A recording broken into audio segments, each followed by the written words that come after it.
বাংলাদেশে জাতিসংঘের মানবাধিকার কমিশনের অফিস খোলার অনুমোদন দিয়েছে সরকার, এটাকে আপনি সমর্থন করেন কিনা? আমি তো অনেক পরের বিষয়, আমার জানা মতে বাংলাদেশে জাতিসংঘের মানবাধিকার কমিশনের অফিস খোলার বিষয়ে সর্বস্তরের ওলামায়ে কেরাম, দেশপ্রেমিক নাগরিক, দেশের সচেতন নাগরিক সমাজ সবাই শুরু থেকে এটার বিরোধিতা করে আসছে। কেন বিরোধিতা করে আসছে? আপাত দৃষ্টিতে আমাদের কাছে মনে হয় জাতিসংঘের মানবাধিকার কমিশনের অফিস খুললে এটা তো ভালো, আমাদের দেশে মানবাধিকার প্রতিষ্ঠা হবে, এটা খারাপ কি? আদতে বিষয়টা এত সহজে বোঝার মতো বিষয় নয়। জাতিসংঘের সদস্য যে দেশগুলো আছে, প্রায় 200-র কাছাকাছি সদস্য দেশ আছে জাতিসংঘের। এই 200 শতাধিকের বা 200-র কাছাকাছি দেশের মধ্যে মাত্র 16টি দেশে এই ধরনের অফিস আছে। এর মধ্যে বেশিরভাগ দেশগুলো আমরা দেখি আফ্রিকাতে অথবা এমন কোন অঞ্চলে যেখানে হয় সেখানে যুদ্ধ চলছে আর না হলে গৃহযুদ্ধ চলমান। এরকম দেশগুলোতে সাধারণত এই অফিসগুলো হয়ে থাকে। সেটা আমাদের দেশে হওয়াটা আমাদের জন্য একরকম অপমানজনক।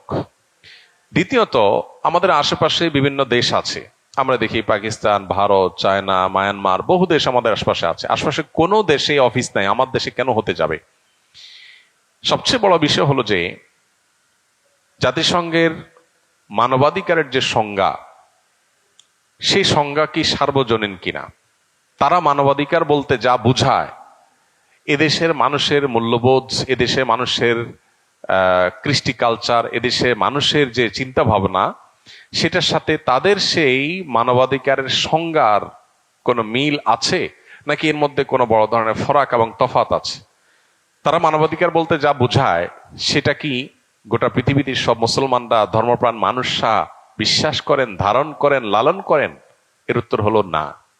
অনেক ক্ষেত্রেই তারা মানবাধিকার বলতে, সব ক্ষেত্রে যে অমিল আছে তা বলছি না আমি, অনেক ক্ষেত্রেই তারা মানবাধিকার বলতে যা বুঝায় সেটাকে আমরা মানবাধিকার বলতে তা বুঝি না।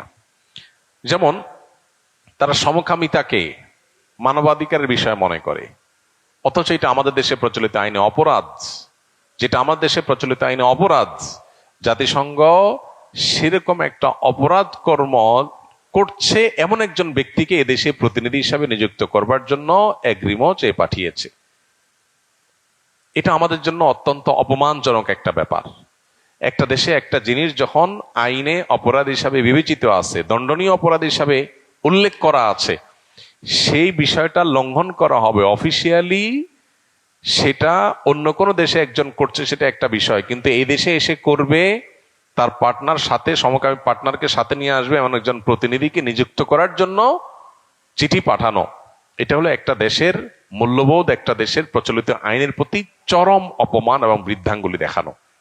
এরকম একটা অপেশাদার কাজ এ ধরনের একটা সংস্থা করতে পারে, সেটা আসলে কল্পনা করা যায় না। এটা একটা বিষয়।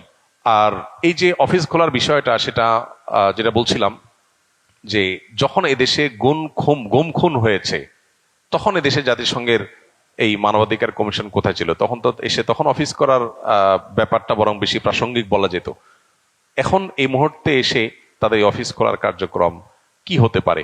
তারা যদিও সুনির্দিষ্ট কিছু কাজের কথা বলছেন, এর বাইরে কাজ করবেন না, সুনির্দিষ্ট সময় বেশি কাজ করবেন না, কিন্তু আমাদের অভিজ্ঞতা বলে যে সমস্ত দেশগুলোতে তারা কাজ করেছেন, সে সমস্ত দেশগুলোতে সাধারণত কোনো সমস্যার সমাধানের চাইতে নতুন করে আরো বহু সংকটের জায়গায় তৈরি হওয়ার নজির আছে।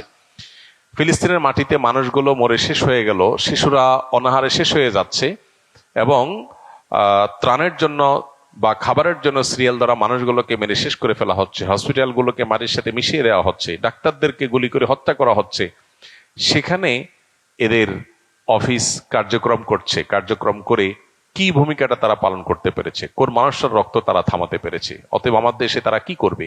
তারা এই দেশে এসে সমকামিতা সহ যে সমস্ত বিষয়গুলো এদেশে মানুষের চোখে অপরাধ, সেই জিনিসগুলোকে তারা নর্মালাইজেশনের জন্য কাজ করবে বলে আমরা প্রচন্ড রকমের আশঙ্কা করছি। এর বাইরেও এই সমস্ত সংস্থাগুলো পশ্চিমাদের মূল্যবোধকে বিভিন্নভাবে সমাজে প্রতিষ্ঠা করার চেষ্টা করে। অতএব আমরা খাল কেটে এই কুমির আনার পক্ষে কোনো অবস্থাতেই থাকতে পারি না। এই জায়গা থেকে আমি আশা করি যে সরকার সুবিবেচনার পরিচয় দিবে এবং ওলামায়ে কেরাম সহ দেশের সচেতন নাগরিকদের চিন্তাধারার বাইরে গিয়ে কোনো কাজ তারা করার চেষ্টা করবে না। আমার প্রশ্ন হলো, ভারতে যেখানে প্রতিনিয়ত মুসলিম সংখ্যালঘুরা নির্যাতিত হচ্ছে, প্রতিনিয়ত সেখানে মুসলমানদেরকে পিটিয়ে মেরে ফেলা হচ্ছে, সেখানে মানবাধিকার এত বেশি বলুণ্ঠিত হচ্ছে, সেখানে কেন তারা যে অফিস খোলে না? সেখানে গিয়ে কেন তারা মানবাধিকার প্রতিষ্ঠা করতে যায় না? চায়না উইগুর মুসলমানদেরকে মেরে শেষ করে ফেলা হচ্ছে, সেখানে কেন মানবাধিকার প্রতিষ্ঠানগুলো অফিস করতে যায় না? আরো এরকম বিভিন্ন জায়গাতে বিভিন্ন প্রতিষ্ঠানে আমরা দেখেছি যে বিভিন্ন বড় বড় দেশে আপনার অনেক অন্যায় হচ্ছে, অবিচার হচ্ছে, সেই জায়গাগুলোতে কেন তারা মানবাধিকার প্রতিষ্ঠান খোলে না বা মানবাধিকার কমিশন অফিস খোলে না? তো এই বিষয়গুলো আমাদেরকে নতুন করে ভাবতে শেখায় বা ভাবতে উদ্বুদ্ধ করে যে আমাদের দেশে আসলে এই জাতীয় প্রতিষ্ঠানগুলো বিশেষ কোনো এজেন্ডা তারা বাস্তবায়ন করতে আসছে কিনা, বিশেষ করে এনজিও বেজ সরকারের ঘাড়ের উপর সওয়ার হয়ে তারা কোনো নীল নকশা বাস্তবায়ন করতে যাচ্ছে কিনা। এই আশঙ্কাটা শুধু আশঙ্কাই নয়, এটা জোরালো আশঙ্কা, এবং এই আশঙ্কাটা যথেষ্ট আপনার প্রাসঙ্গিক আশঙ্কা এবং এর যথেষ্ট কারণ আছে। বিধায় এ ব্যাপারে আমার বিশ্বাস যে সরকার সুবিবেচনার পরিচয় দিবে এবং ওলামা ইকরামের এবং সর্বস্তরের মানুষের উপর আপনার এই বিদেশি এজেন্ডা বাস্তবায়ন করার পথ যাতে কোনোভাবে উন্মোচন না হয় সেদিকটা তারা খেয়াল করবেন। স্বামী স্ত্রী পরস্পরকে কিডনি দেওয়া জায়েজ আছে কিনা? স্বামী স্ত্রী পরস্পরকে যদি কিডনি দেন তাহলে সেক্ষেত্রে সেটা জায়েজ হতে পারে এই শর্তে যে যিনি কিডনি দিবেন, দিলে তিনি নিজে মৃত্যুর মুখে পতিত হবেন না। যেমন তার দুইটা কিডনি সুস্থ আছে, তাহলে একটা কিডনি তিনি দিতে পারেন, কিন্তু তার একটা কিডনি সম্পূর্ণ অকেজো, আরেকটা কিডনি তিনি দিতে গেলে তিনি নিজেই মারা যাবেন, তো এটা তার জন্য জায়েজ নাই। অতএব স্বামী স্ত্রীকে, স্ত্রী স্বামীকে বা ভাই বোন পরস্পরকে একজন আরেকজনকে শরীরের কোনো অর্গান যদি দান করতে চান শরিয়ার দৃষ্টিকোণ থেকে সেটা জায়েজ আছে, যদি তিনি এটা দান করলে নিজে বড় কোনো ক্ষতির মুখে না পড়েন, তাহলে এটা জায়েজ আছে। আর দ্বিতীয়ত এটা জায়েজ হবে যখন দান করা হবে, তখন বিক্রি করলে সেটা কি হবে না, জায়েজ হবে না। যে বিক্রি করবেন তার জন্য সেটা না জায়েজ হবে।